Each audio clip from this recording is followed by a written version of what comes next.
Olá pessoal, aqui é o professor Vinícius. Vamos ter mais uma aula agora de urgência e emergência, falar um pouco sobre os distúrbios de coagulação no paciente grave. Então, nós temos as coagulopatias como causa importante de morbimortalidade, né? Muitas vezes vão estar associadas com hemorragias volumosas, que o paciente vai ter grande dificuldade de resposta, necessitando de transfusão em grande escala, necessidade de cirurgias de urgência, ou então elas vão estar associadas com eventos tromboembólicos, né? Então, alguns casos aí a gente vai ter alguns AVCs, né? É, algumas situações onde, de toda forma, esses distúrbios de coagulação eles vão trazer um prognóstico mais reservado para o paciente, se ele não for identificado, né, de forma rápida, para a gente tomar uma conduta adequada. Então, a principal alteração, né, dos distúrbios de coagulação que a gente encontra está relacionado com as plaquetopenias, que por definição é uma contagem de plaquetas menor que 150 mil por campo, né, por milímetro cúbico, e cerca de 20 a 40% dos pacientes vão ter uma contagem inferior a esse valor, sendo que 10 a 20% a queda, né, da plaqueta é tanta que ela cai abaixo de 50 mil. Então seria uma coagulopatia mais grave, né? Quanto menor a quantidade de plaqueta, menor a chance de manter uma coagulação adequada. Então a gente aumenta muito a possibilidade aí de eventos hemorrágicos. E essas plaquetopenias, né, no paciente grave, aquele paciente de UTI, né, que está instabilizando, ela pode estar associada com diversas situações, né? Então, um paciente que adquire um quadro infeccioso, desenvolve uma sepse, choque séptico, aquele paciente que desenvolve também a coagulação intravascular disseminada, que é outro tema que a gente vai discutir daqui a pouco, pacientes em quimioterapia, e aqueles casos, né, de pacientes que têm hemorragias volumosas e necessitam de uma transfusão sanguínea maciça. Então, a gente tem situações bem complexas, né? O paciente já é grave, faz essa plaquetopenia e acaba desenvolvendo situações mais graves. Então, a gente vai ter um desfecho para esse paciente, no qual o tempo de internação vai ser mais prolongado, né? Então a gente aumenta o tempo de internação porque vai demandar de cuidados intensivos por mais tempo. Depois que ele recebe alta do CTI para enfermaria, ele ainda demora um tempo até terminar de estabilizar para conseguir ganhar alta, né? Tem grande chance de ter recorrência do distúrbio plaquetário e, consequentemente, novas hemorragias, né? E quanto mais acentuado e persistente nessa plaquetopenia, a gente tem ela como um indicador preditivo de pior prognóstico, justamente pela questão que o paciente instabilizando ele pode ter hemorragias volumosas. Então, essas plaquetopenias elas vão ocorrer até por diversos mecanismos, né? Então, a gente tem algumas situações, a gente tem diminuição da produção de plaquetas, então, pacientes que têm infecções agudas, especialmente virais, neoplasias, né, com invasão de medula óssea, alguns medicamentos que têm capacidade mesmo de supressão dessa formação, né, das plaquetas, desnutrição grave, algumas doenças congênitas, né, onde o paciente já tem algum fator desde o nascimento que impede, né, a produção adequada dessas plaquetas, algumas doenças hepáticas, principalmente mais avançadas, né, também vão estar diminuindo essa produção. Outro mecanismo seria o aumento da destruição, né? Então essas plaquetas vão ser destruídas em escala maior ou então, né, elas vão ser consumidas de forma mais acentuada. Então a gente tem algumas causas autoimunes, onde o paciente tem anticorpos contra as próprias plaquetas, e situações de consumo, né, como a CIVD, a síndrome hemolítica urêmica, a síndrome do anticorpo antifosfolípide, síndrome HELP, né, que é uma situação relacionada com complicação da gravidez, né, e as situações onde o paciente tem circulação extracorpórea, né, seja em relação a diálise, seja em cirurgia cardíaca. A gente tem a situação dilucional, então a gente tem um quadro, por exemplo, né, de hemorragia maciça, a perda é muito grande e a gente, para combater essa hemorragia e estabilizar o paciente, tem que fazer um suporte transfusional mais agressivo. Então a gente vai transfundir muito concentrado de hemácia. A gente vai ver em outra aula que esses concentrados não têm uma quantidade significativa de plaquetas. Então as plaquetas que tinham antes, elas vão começar a se diluir nesse sangue novo aí que está chegando. Então elas vão baixar porque eu não estou repondo a plaqueta que está sendo perdida na hemorragia. Aí a gente tem a situação do sequestro esplênico. A gente sabe que essas plaquetas, né, são metabolizadas no baço, né? Então quando eu tenho situações de esplenomegalias, né, principalmente aí por infiltração tumoral ou por congestão mesmo, devido a um desvio, né, da corrente sanguínea numa hipertensão portal, então o baço acaba aumentando, né, a metabolização dessas plaquetas. Então grande parte das plaquetas vão ficar ali dentro desse órgão, né, e acaba que a reposição dessas plaquetas, né, pela produção da medula óssea, então vai ser rápido o suficiente para manter os valores normais. E a gente tem pacientes onde a gente identifica a plaquetopenia, né, no exame laboratorial, mas na verdade ela é uma falsa plaquetopenia, né, uma pseudoplaquetopenia, que seriam situações principalmente de erro amostral. Então às vezes na hora da coleta utilizou algum frasco com conservante errado, né, que vai alterar a coagulação. Na situação também da síndrome HELP e nos pacientes com infecção manifesta para o vírus do HIV. As plaquetas ainda, né, relacionadas ao uso de medicamentos, né, a gente tem vários medicamentos que vão reduzir a função plaquetária e acabar reduzindo, né, o número da sua contagem. Então, os principais que a gente pode citar seria o ácido acetilsalicílico, alguns diuréticos como furosemida, os tiazídicos, anticonvulsivantes, medicações psicotrópicas, né? Então a gente tem o ácido valproico, carbamazepina, fenitoína, e o principal antibiótico associado seria o Bactrim, que o uso, né, por essas drogas induzindo plaquetopenias graves, elas vão estar associadas com um risco mais aumentado para sangramentos.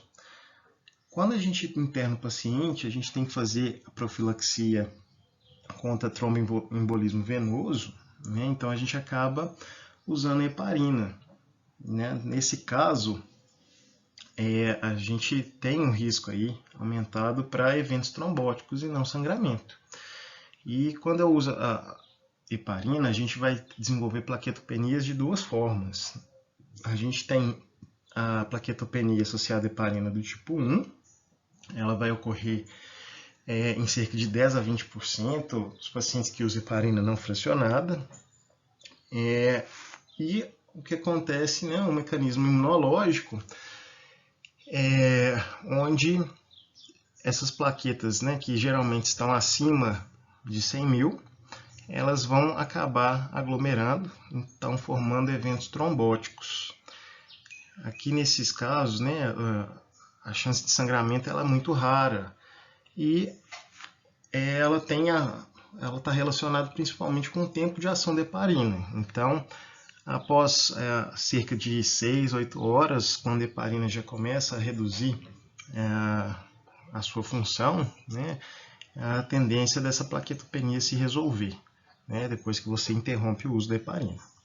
E a gente tem a plaquetopenia induzida por heparina do tipo 2, ela é um pouco mais rara, né, cerca de 1 a 3% dos pacientes que usam a heparina não fracionada, só que esses pacientes elas tendem a desenvolver eventos trombóticos, né, na grande maioria dos casos. Então tem algumas séries de estudos que mostram até 80% dos pacientes desenvolvendo eventos trombóticos. Geralmente, nesses casos, né, a gente tem uma redução da contagem de plaquetas para menos de 50 mil, então uma plaquetopenia muito grave, né? E nesse caso, seria através de anticorpos contra o complexo heparina e o fator 4 plaquetário, né, que é a forma da heparina inibir né, o processo de coagulação, então a gente cria uma resposta aí com formação de autoanticorpos contra esse complexo aí, heparina e fator proprietário, né? Quando a gente tem esse tipo, né, de plaquetopenia, a gente obrigatoriamente tem que fazer anticoagulação, já que o risco de evento trombótico é muito alto, né? E ela pode desenvolver sangramento, um pouco mais comum do que a do tipo 1, e quando eu tenho sangramento, principalmente volumoso, a gente tem que fazer a hemotransfusão desse paciente, justamente para ele não continuar com sangramento. As plaquetopenias também podem estar associadas a algumas síndromes específicas, né? Então, a gente tem a púrpura trombocitopênica trombótica, é uma microangiopatia, então a gente tem alterações aí no endotélio capilar que vai promover uma ativação plaquetária e essa ativação vai começar a formar trombos, né? E a gente também tem a síndrome hemolítica urêmica, que também é uma doença microangiopática, está associada com plaquetopenia, principalmente por lesão endotelial. E nesses casos, né, as arteríolas do glomérulo, né, a aferente, elas vão ter um acometimento significativo. Então, o paciente acaba desenvolvendo uma disfunção renal associada a essa resposta relacionada aí com a plaquetopenia. O tratamento das duas situações é muito semelhante. A principal escolha seria a plasmaférese, né, que é uma forma de você retirar o componente imunológico que causa isso, né? A gente pode usar imunossupressores, como corticoides, e alguns antiagregantes plaquetários, né, como a AS, o dipiridamol, que vão facilitar com que os eventos trombóticos sejam reduzidos. E nesses casos, por mais que a gente tenha um consumo aumentado de plaqueta, né, a gente não tem indicação de transfusão de plaqueta. Seria uma das poucas situações de plaquetopenia que a gente não faz a transfusão, porque eu vou aumentar o risco de evoluir com eventos trombóticos, né, com o excesso de plaqueta, sem falar que eu tenho uma chance aí de produzir autoanticorpos também, que vai piorar o prognóstico do paciente. Essas plaquetopenias relacionadas a complicações obstétricas, então a gente tem a pré-eclâmpsia, que é um quadro caracterizado aí, né, por uma hipertensão refratária. A paciente começa a evoluir com edema e lesão renal com proteinúria. E cerca de 15% desses pacientes com pré-eclâmpsia, eles vão desenvolver uma plaquetopenia, sendo que desses, 1/3 é uma plaquetopenia grave, né? Outra complicação obstétrica, a síndrome HELP, também está associada com um aumento pressórico, mas vai estar mais voltado pelas reações do sistema hematológico. Então a gente começa a ter hemólise. Essa hemólise acaba sobrecarregando a metabolização no fígado e a gente tem elevação de enzimas hepáticas e uma plaquetopenia. O grande risco aqui na síndrome HELP é o desenvolvimento de plaquetopenias graves com sangramento e a coagulação intravascular disseminada. Nesses casos, tem indicação de transfusão, principalmente em situações específicas, né?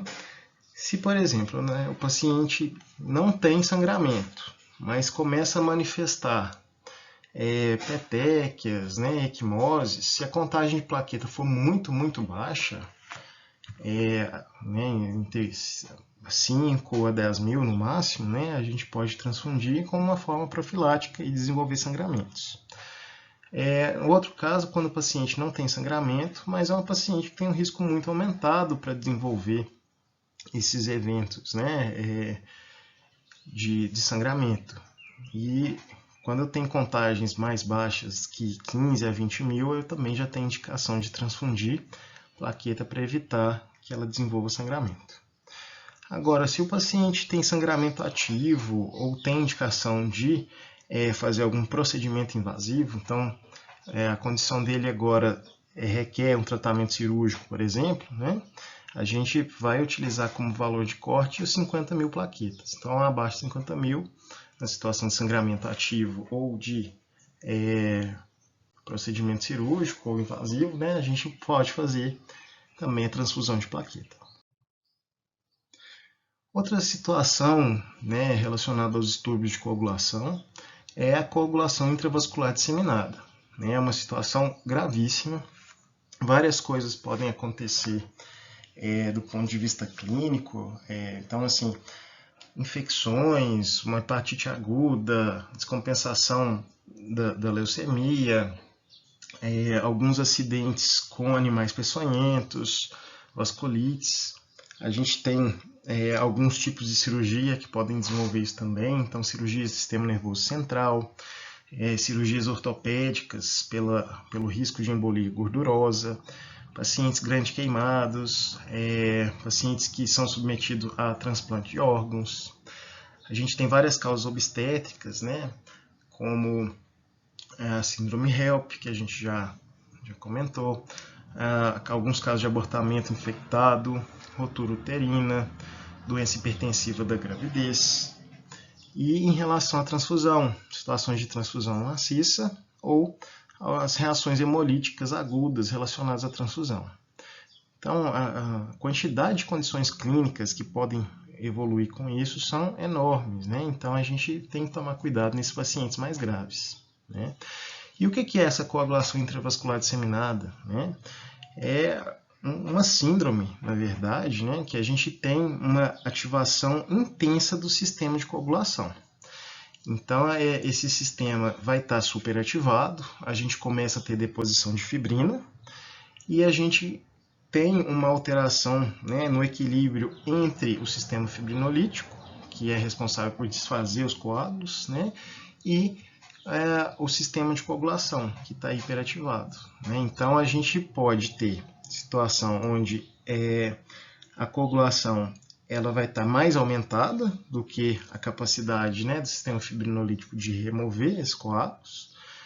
E então, né, nesse caso, se a coagulação está maior, né, do que o processo de desfazer o coágulo, então eu tenho chance de um evento trombótico. Agora, por outro lado, se o sistema fibrinolítico está mais funcionante do que o de coagulação, né? Então a quebra dos coágulos está mais intensa do que a formação. Então, nesses casos, o paciente pode desenvolver sangramentos.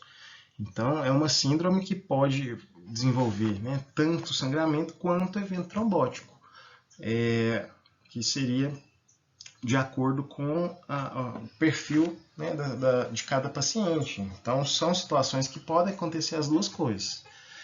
Quando o paciente desenvolve, né, essa IVD, a gente considera um fator preditivo para maior mortalidade. Então, é uma situação muito grave que tem que ser reconhecida. Então, como que essa IVD ela acontece, né? Do ponto de vista fisiopatológico, a gente tem aquela doença de base, né, que a gente citou vários exemplos, né? Essa doença de base vai causar um processo inflamatório, muitas vezes pode estar associado aí com uma lesão endotelial, né? E a gente tem uma liberação de algumas substâncias procoagulantes. Então, a gente tem liberação de interleucina 1, interleucina 6, fator de necrose tumoral, algumas toxinas, né, que vão seguir dois caminhos, né? Elas podem aumentar a expressão do fator tissular, e isso vai aumentar os níveis de trombina.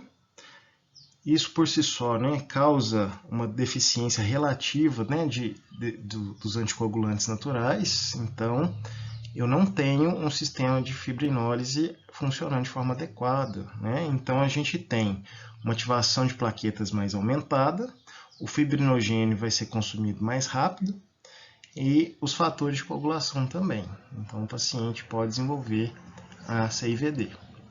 Por outro lado, né, eu tenho a lesão endotelial, que vai, de uma forma aí, né, reduzir a fibrinólise, e também, por outro mecanismo, né, a gente consegue ter uma degradação da fibrina, do fibrinogênio de fator de coagulação. Então, de um lado, a gente tem um distúrbio aí que promove o aumento da coagulação, e por outro lado, um que vai reduzir a capacidade aí do sistema de fibrinólise. Então, quando eu tenho essa ativação intravascular, né, do sistema de coagulação, o organismo ele vai fazer com que essas plaquetas, os fatores de coagulação, desempenhem, né, aquela cascata de coagulação, de forma que a gente vai ter aquela situação de deposição de fibrina na microcirculação. A gente tem uma ativação aumentada, né, da fibrinólise, e, de forma geral, como eu já estou com os fatores de coagulação consumidos e a fibrinólise está aumentada, então eu tenho uma relação tendendo à fibrinólise, né? Então nessas situações eu vou ter manifestações hemorrágicas. Por outro lado, a ativação intravascular pela deposição de fibrina na microcirculação, ela pode evoluir aí com uma microangiopatia, ou então causar isquemia orgânica, né? E isso vai fazer com que haja um estímulo aí para aumentar a coagulação. Então, nesse caso, o paciente desenvolve manifestações trombóticas. Então, em relação a CIVD, não necessariamente ele vai seguir só um daqueles caminhos. Pode ser que no momento ele desenvolva sangramento, no momento secundário ele desenvolva eventos trombóticos, já que o mecanismo fisiopatológico, por mais que ele seja relacionado, né, às duas vias de coagulação e a via de fibrinólise, né, fibrinolítica, ainda assim eu consigo ter ativação de várias vias, podendo que em momentos diferentes ele desenvolva eventos diferentes. Então, né, de forma geral, resumindo esses dois esquemas de fisiopatologia, a gente tem uma doença de base, tem uma ativação aumentada aí do sistema de coagulação. Quando eu deposito fibrina em excesso e não consigo fazer com que o sistema fibrinolítico quebre essa fibrina, eu vou ter tendência de formação de trombos. Então, o paciente desenvolve trombose. Por outro lado, né, com o consumo aumentado de plaquetas, consumo aumentado dos fatores de coagulação, a longo prazo eu não consigo manter uma hemostasia adequada. Então, o paciente desenvolve um quadro de hemorragia. Então, dessa forma, né, a CIVD ela pode desenvolver eventos trombóticos e eventos hemorrágicos. O quadro clínico vai ser muito variável, né, como a gente já falou. A gente pode ter sangramentos graves, né, que o paciente sangra sem parar, a gente não consegue fazer com que controlar mesmo, né, esse sangramento. Ou então ele vai desenvolver eventos trombóticos com isquemia de membros, risco aí de desenvolver síndrome coronariana aguda, AVCs, né? Então são situações secundárias mais graves a esses eventos trombóticos, né? E do ponto de vista clínico, já que é muito variado, o que será que eu tenho de laboratório que vai ajudar a gente, né? Então a gente vai ter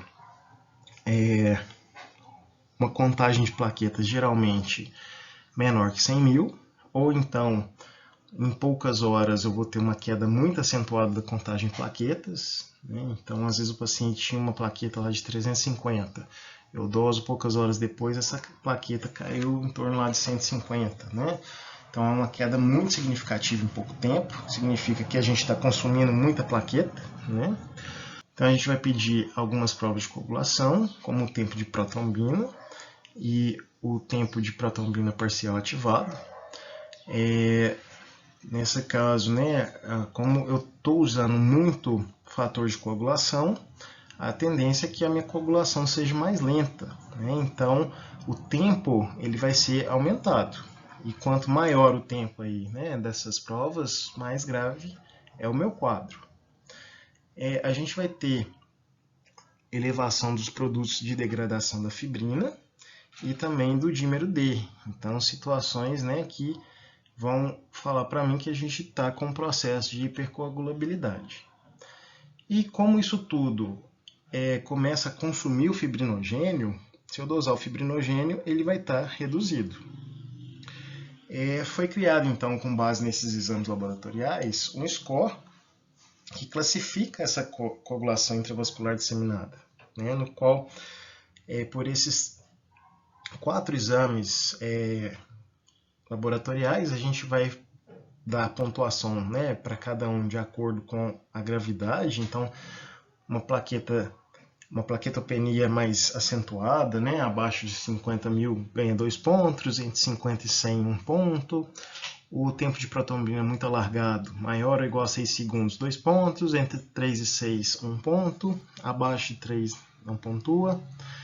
Uma elevação, né, do dímero D ou dos produtos de degradação da fibrina, uma elevação moderada 2 pontos, elevação grave 3, e a queda do fibrinogênio, se ele estiver abaixo de 100, a gente considera alterado com 1 ponto. A gente faz o somatório, né, dessa pontuação, sendo que se eu tiver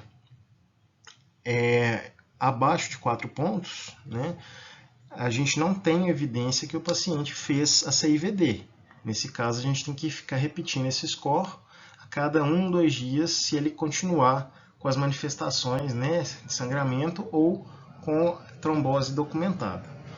Agora, se essa classificação vier entre 5 e 8, a gente considera que tem uma coagulação intravascular disseminada provável. A gente ainda tem que repetir essa pontuação diariamente para ver como está sendo a evolução do paciente, mas a gente praticamente fecha o diagnóstico com esse score, né? Se ele tiver o quadro clínico compatível, a gente fecha o diagnóstico. Como que a gente trata, né? Como o desenvolvimento do processo aí, né, do distúrbio de coagulação está associado com alguma doença base, nesse caso a gente tem que tratar a doença de base, né? Não adianta a gente pensar em transfundir, em tentar corrigir o distúrbio de coagulação, que se eu não tratar a doença de base, né, que é o mecanismo fisiopatológico principal, né, do caso, eu não vou conseguir reverter o quadro. Junto com o tratamento da causa, eu posso considerar a possibilidade de hemotransfusão, e nesse caso, além das plaquetas, eu tenho que dar substratos, né, que são os fatores de coagulação, que vão estar no plasma fresco congelado e no crio precipitado, né, e a gente vai ter que ver a questão da anticoagulação com heparina, né, já que o paciente está desenvolvendo eventos trombóticos, eu tenho que pensar nessa anticoagulação de forma profilática, né? Mas sempre pensar benefício disso, né? Porque ao mesmo tempo a CIVD pode cursar com sangramento, então uma anticoagulação importante, né, pode piorar o prognóstico. Então a gente tem que pesar aí risco-benefício, mas de qualquer forma, né, tentar fazer sempre que possível a profilaxia com anticoagulante. Outra patologia comum no paciente grave, né, é aquela relacionada com a doença hepática. Então, quando o paciente desenvolve doença hepática avançada, né, como quadro já de falência na cirrose, cerca de 30 a 64% dos pacientes desenvolvem algum distúrbio de coagulação. Isso vai aumentar muito a mortalidade, porque esse paciente tem uma tendência maior a desenvolver hemorragias. Então, a gente tem um mecanismo, né, pela cirrose da formação das varizes de esôfago. Então, essas varizes têm uma tendência de sangrar na presença aí de plaquetopenias graves e outras situações também, né, como traumas, crises hipertensivas, né, nesses pacientes que acabam predispondo sangramentos. E como o paciente tem plaquetopenia importante, geralmente os níveis são acima de 30 mil, mas sempre são abaixo do valor de referência, né? Então a gente tem essa plaquetopenia como principal mecanismo aí de descompensação do sangramento, já que a gente não consegue, de forma adequada, né, fazer com que haja o controle do sangramento depois que ele está presente. No caso, né, o que vai provocar esses distúrbios, né? Os principais fatores estão relacionados com o próprio defeito aí, né, na produção plaquetária. Então ela pode estar insuficiente em quantidade, a formação também às vezes por estar em falta, né, o organismo tenta produzir essas plaquetas de forma mais rápida, então às vezes não são plaquetas que têm uma qualidade assim, no sentido de promover adequadamente a coagulação, então ela pode ser deficiente nesse sentido. Os próprios fatores de coagulação são produzidos no fígado, então se o fígado está doente, eu tenho uma diminuição da produção desses fatores. Os fatores ativados, eles também são metabolizados no fígado, então a gente tem certa dificuldade, né, de fazer com que haja uma renovação, né, desses fatores. Em relação à fibrinólise, né, a gente vai ter um estado também de desbalanço, onde a fibrinólise vai estar aumentada. Como o fígado está doente, não consegue produzir de forma adequada os fatores de coagulação, a quantidade de plaqueta, a gente não consegue contrapor, né, essa fibrinólise. Então a gente tende a aumentar a taxa aí, né, da fibrinólise, promovendo mais ainda risco de sangramentos, né? E a gente acaba também alterando a produção do fibrinogênio, que está associado também com a produção no fígado, que está comprometida pela doença. A gente vai ter também outros mecanismos fisiopatológicos, né? Então, a gente pode ter um desvio aí da circulação pela hipertensão portal para outros sítios, né? Então, dentre eles, a gente vai aumentar a circulação no baço, formar uma situação de hiperesplenismo. A gente pode ter redução de algumas proteínas, né, envolvidas aí na coagulação, como a proteína da geração de trombina, da trombopoetina, que é um fator importante aí, né, que vai estimular a medula óssea para a produção de plaquetas. Os fatores de coagulação já são produzidos em quantidade pequena e os poucos que são produzidos podem ser disfuncionais pela rapidez que tem que ser produzido, né? E o fibrinogênio, ele pode também ter comprometimento na sua estrutura, né? De forma que ele não vai atuar de forma adequada. Como que a gente trata isso, né? Se o problema maior está relacionado aí com a quantidade de plaquetas, mas principalmente de fator de coagulação, a gente vai transfundir preferencialmente o plasma fresco congelado, que é rico nos fatores de coagulação, e a gente pode tentar inibir a fibrinólise que está aumentada. Então a gente usa alguns agentes antifibrinolíticos. O principal que a gente usa na clínica, né, é o ácido tranexâmico, que pode ser utilizado de 8 em 8 horas. Então essas são as principais coagulopatias do paciente grave, que a gente tem que tomar bastante cuidado, né, no manejo. Então é imprescindível que a gente tenha esse conhecimento, né, que nos casos dos pacientes que estão internados em terapia intensiva, a gente consiga, de forma precoce e adequada, identificar esses distúrbios para conseguir ter uma conduta adequada. Então, muito obrigado.